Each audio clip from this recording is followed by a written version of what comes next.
morning, and welcome to Spartan Spotlight, where we bring you all things regarding AU athletics. I'm Randy Armstrong. Today we'll be talking with Ryan Chapman, women's and men's head cross country and track coach, and sophomore cross country runner Alex Duncan. Later on, we'll be talking with Justin Wyeth, women's head golf coach, as well as freshman Victoria Phipps. Today, I have Coach Justin Wyeth and freshman golfer Victoria Phipps to talk about the excitement of their season and the huge first place win at the 2014-15 NACC Championships. Coach, the team was 17 shots behind the leaders, seeing you guys at third place. How were you able to accomplish the win from that far behind? Well, being 17 strokes behind in golf is a lot, but obviously we played in a 3-day tournament, so I kept telling the girls, our averages won't lie, numbers won't lie. We had a season, all the stats were kind of out there on the websites and stuff like that, so if we stayed true to what we normally shoot, we'd have a good chance at least coming back and making a run at it. With 1,100 strokes being the total, winning by 2, every shot mattered obviously, so it was a great comeback. But like I said, I always tell the girls, numbers don't lie. Keep focused on what you normally shoot. If we shoot that, the other teams played pretty well the first day, so let them have their glory for one day, and let's see what we can do the next couple. And obviously the rest is history, but they did a great job coming back. So awesome. And then Victoria, can you talk about that day? How did you keep your teammates motivated? Well, definitely it took a lot. Me and a couple of girls, we sat in our room the first night. We were talking about what went wrong today and what we could improve on, because there were definitely a couple shots we left out on the course, and we just kept giving each other pep talks the entire night. And then what are some of the most challenging shots from the 3-day conference championship? We'll go ahead with you. The most challenging shots? Yeah. There were a couple holes that were blind where you just had to hit and trust your shot. And then definitely some of the approach shots, because the greens were a lot faster than what I've played on. Awesome. And then with the plan to head to Florida May 12th through the 15th, what is some of the preparation being done to win the 2014-15 NCAA Division III championship? We'll start with you, Coach. Well, winning it would be pretty tough, obviously. That's not our goal right at this point, but we want to go down there and have a good showing. Right now, we usually take it kind of easy in the wintertime in the past seasons and also in the spring, but obviously with what we want to prep for, we're going to have a bunch of tournaments in the spring to play in the area and stay focused. And in the wintertime, we'll also do some strength and conditioning stuff, which we've never really done, just to kind of stay toned and stay physically fit for the game. Again, our goal is just to kind of place in conference, possibly win it, and if we get down there, let's just have a good time. It's a once-in-a-lifetime type of opportunity for the girls. So winning it's not on our agenda right now, but getting down there and doing a good job would be, and playing our best is our goal at this point. Awesome. And Victoria, can you describe to me team camaraderie? I know golf's like an individual sport, but when it comes to the end of the day, you guys are a team. So how do you bounce off of that? Well, we definitely know that if we play well individually, we'll do well as a team. So we try and give each other confidence and support, because you definitely need that on the golf course. Definitely. With a fairly young team, what can we expect from the athletes in the upcoming seasons? That's a good question. I mean, we do have a really young team. We have 3 freshmen basically that always play and 2 sophomores. That's our starting 5, if you want to call it. And we have a couple juniors that are kind of like our backups at this point. And, if they maintain what they're shooting or get better, they can't get comfortable in the season, in the future. Everyone thinks we're going to just win this, every year now. Every team's going to get better. Everyone's going to keep getting recruits, which we need to do the same. But I like where we're at. I mean, I like that we have people pushing each other in practices and possibly getting better. I'm pretty sure with the work ethic on the girls' team right now, we'll get better each and every year, which is important. But as of right now, we just want to enjoy this season, play a good spring, and obviously go down to nationals and play well at that point, and then hopefully get more confidence at that level to come back and play in a little bit smaller tournaments. It's going to help us in the conference tournaments for the 5 girls. They're going to see some of the best players in the nation, so if they can compete or just play with those girls, they'll feel more comfortable when they get back and play the local school. So. Awesome. And Victoria, what are some of the advantages of having a smaller team? You guys have 11, correct? Mm-hmm. Yes. Definitely one of the advantages is that you get to know all of the girls on the team. And I'm a pretty shy person, so when I first met Justin, he told me to just go out and meet some of the girls, because there were a couple of them out there. And when I went out there, they were just so friendly and open. So it's definitely nice having someone that it's easy to talk to. Definitely. And then, Coach, what would you say some of the advantages are? Well, it's funny because 11 sounds little, but it's big actually for golf. I mean, I've been here 5 years and we've never had over 6 girls, so 11's a big number for a golf. I only can bring 5 or 6 each time. Okay. kind of unique. Most schools don't even have 5 girls. Like I said, we went to the conference tournament, and a couple of the teams only brought 2 or 3 girls. So that's not saying a lot for the schools, obviously. But with 11, it's nice because things happen, school, real life situations, sick, injuries. So I do have people to put in and out. I can make a little bit of movement. It's nice to have a little luxury with that. But 11's a big team for me, so I'm hoping the girls get along. That's my biggest thing. I always tell them, win or lose, act like we won when we walk off. Have fun, enjoy yourself, because this is a nice thing to have. You know, a nice thing to be an athlete in college. So Definitely. Then how does being a golf coach differ from any other sports team? Oh wow, I played a lot of sports, but I've never coached any other sports. I don't know how to answer that. Especially when it comes in terms like motivating players as well. Sure. Motivating is kind of weird because I always joke with other coaches around here and say I don't get to call timeouts. I don't get a call on a substitution. Mm-hmm. So my 5 girls got to go out there and compete within that round. So if they're having a bad round, you can usually kind of tell by, you know, bodies, like how they're leaning and how they're looking and smiling or not smiling. So I got to go off of that usually. It's hard to watch all 5 at the same time as well. They're all over the different holes. So I just get to kind of a neutral spot and kind of watch a certain hole that I think is tough and help them with that. But with motivating, like I said, I think I'd stay as positive as I can with the girls. I try to have fun. I would think they would say the same thing. Like I said, we've had some good tournaments this year. We've had some great tournaments. We've had some bad ones. But afterwards, we keep it fun always. We realize that tomorrow's, you know, here tomorrow. We can practice again and get better. It's like a learning experience either way. So again, I can't speak for other coaches, but I sure would like a timeout or a sub every now and then because some of them need it once in a while. Definitely. And Victoria, what expectations do you have individually coming in the next couple of years? Coming in the next couple of years, well, one of my goals this year was to break 80, and I've gotten really close to that. So I definitely want to try and shoot a 78 or a 79. Awesome. Get closer on my approach shots too, which will definitely help. Awesome. And thank you guys for talking with us, Coach Wyeth and Victoria. Another congratulations on a championship win. Please help support our women's golf team as they work towards another win at the NCAA Division III Championships in May of 2015. And now we have a short news package called the Senior Spotlight featuring one of the senior athletes here at AU.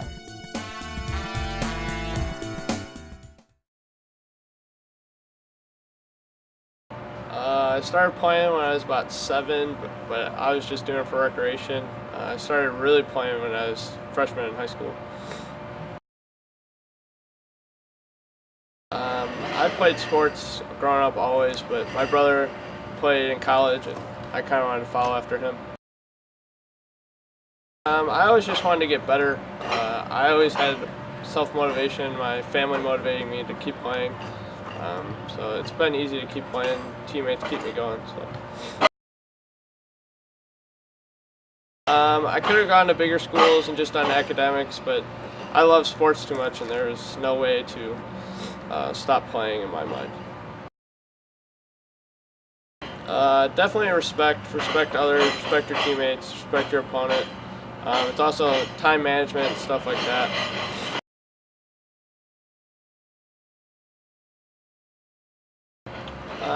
In high school, I lost in a playoff to go to sectionals in front of a big crowd. That was pretty dramatic. To this point, I've played in every match or tournament in college. That's a pretty big accomplishment.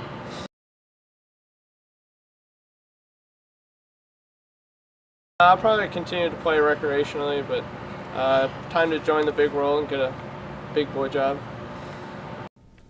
It's awesome to hear the passion that Adam has for his sport. Here with me now, I have Coach Ryan Chapman, who has been honored Coach of the Year 15 times, as well as led his team to 12 conference championships between his cross-country and track and field teams. We also have joining us Coach Chapman and sophomore cross-country runner Alex Duncan to talk about how this cross-country season has been going. Coach, the team finished second in the Benedictine Eagle University Invitational. What experience has the team been able to gain from competing on such a high-level field?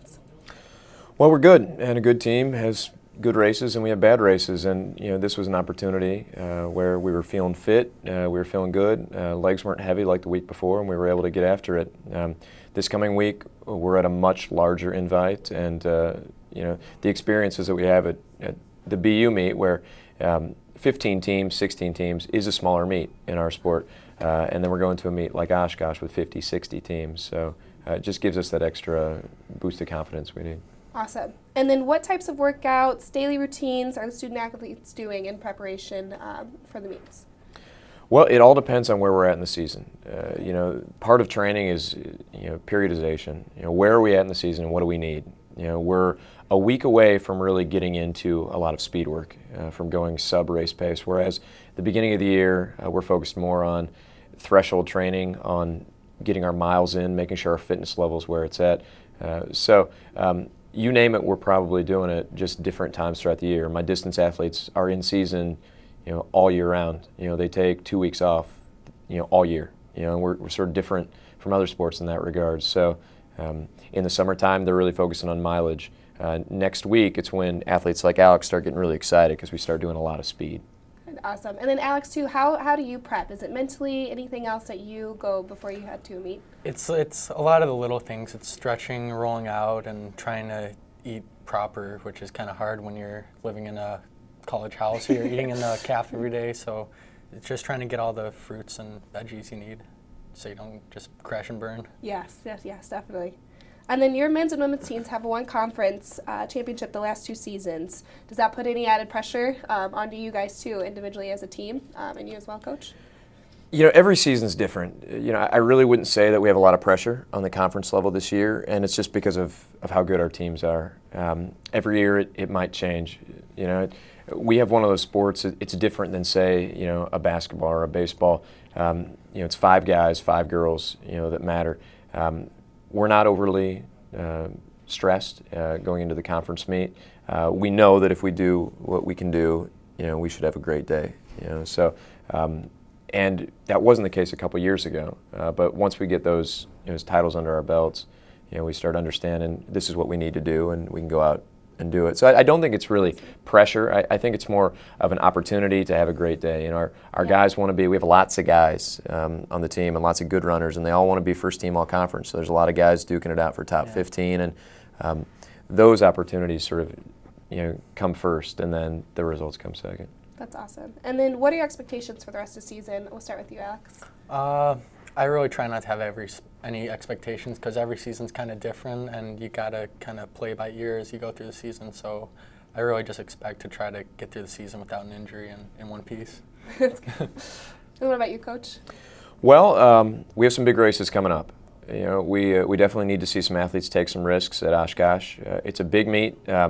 A lot of teams fly in for this one. There'll be teams from Oregon, from Massachusetts, from Maryland, just really good teams. And I really want to see our kids get excited about the competition, not shy away from it. Obviously, I do expect 2 more conference championships. And then our girls are in a position to fight for the national meet. We're ranked 5th in the region right now. Wow. They'll take 5 to the team. Last year, we were one of the first teams not to make it in the nation. And our guys, we really look to have our best regional finish ever. Right now it's 17th, and we know we're better than that this year, and really a top 12 finish would really cap a great season. And then the fun thing about our sport, if Alex here is disappointed about his race, well, he has to wait 1 week in his track season. So it's a pretty quick turnaround. Yeah, that's awesome. And then Emily Paul, she's one of your top runners on the women's side. What makes her such a great runner? Competitor. I mean, she's tough. She hates to lose. In our sport, you really, if you can hate to lose more than you like to win, I mean that's part of it. It's such a mental sport.